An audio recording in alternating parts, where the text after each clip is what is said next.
a good chair. I just want to thank the department officials for their briefing this morning. And I suppose, look, I'm going to be brief and precise with my question.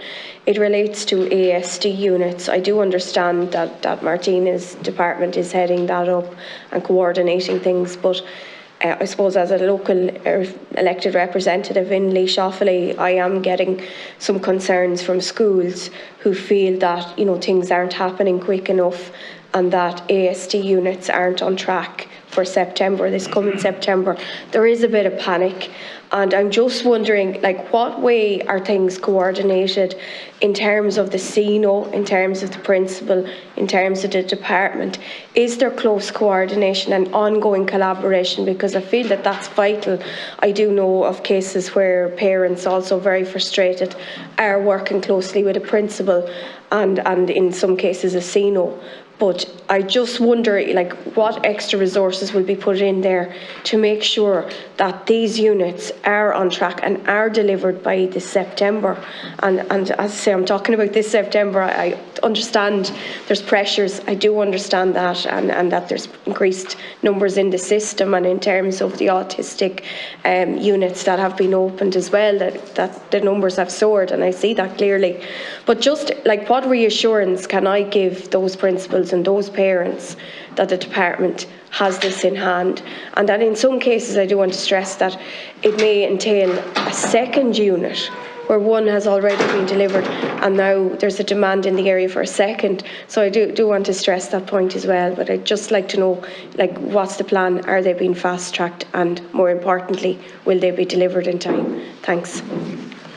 Thank you, Deputy, for the question, and I'll let Martina come in as well. But just as a general point, and I suppose bring it up more to a strategic level rather than necessarily individual schools, there's a huge amount of coordination done across the Plan and Building Unit, across Special Education section and the NCSE in terms of making sure there's early identification of need and working through a pathway for delivery. And as I said earlier, in terms of that pathway, that's using either existing accommodation, reconfiguring that, or projects as part of our normal programme that are at construction, and there are 300 of those currently, where some of them might complete in time for September 23. And then otherwise, if neither of them are the route and there's still a need, we have modular accommodation solutions in place, and we have a modular accommodation framework that assists with accelerated delivery, and that makes it more straightforward and easier to deliver on needs.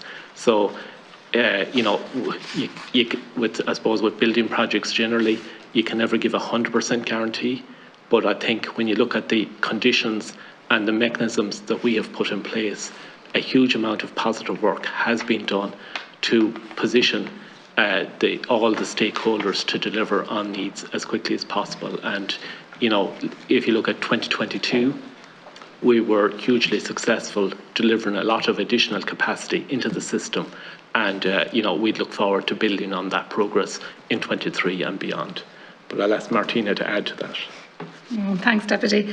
I suppose just a couple of things to start off. I know you had previously raised concerns about CNO vacancies in your area. Just to reassure you that the vacancy in that area has been filled, so the CNO is on the ground working there at the minute. Just, I suppose, in terms of giving you the reassurance about our planning in Laois, in the last 3 years, we've opened 14 new classes for children at primary, and in Offaly we've opened 21. Equally, in relation to post-primary, in the last 3 years we've opened 8 special classes in Laois, and we've opened 8 in Offaly at post-primary, and we know what we need to provide at primary and post-primary in both of those areas. I think in terms of the physical capacity that Mr. Loftus has talked about, and the work that we've been trying to do to ensure that if there is space within existing school buildings, that they are in the first instance best placed to be able to immediately take the classes. And that makes sense because the accommodation is then ready, and it's all of the supports that come after that are important. The teachers and the training and the supports, the school transport, all of those grants and supports that schools need to in order to allow the class to work effectively. So I suppose that's very much where we're at.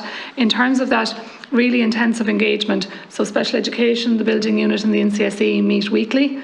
We are literally going through county by county, school planning area by school planning area, the level of need known to the NCSE, what are the detailed planning that I've talked about that has been ongoing at a strategic level, broken down at school planning area over the next 3 years.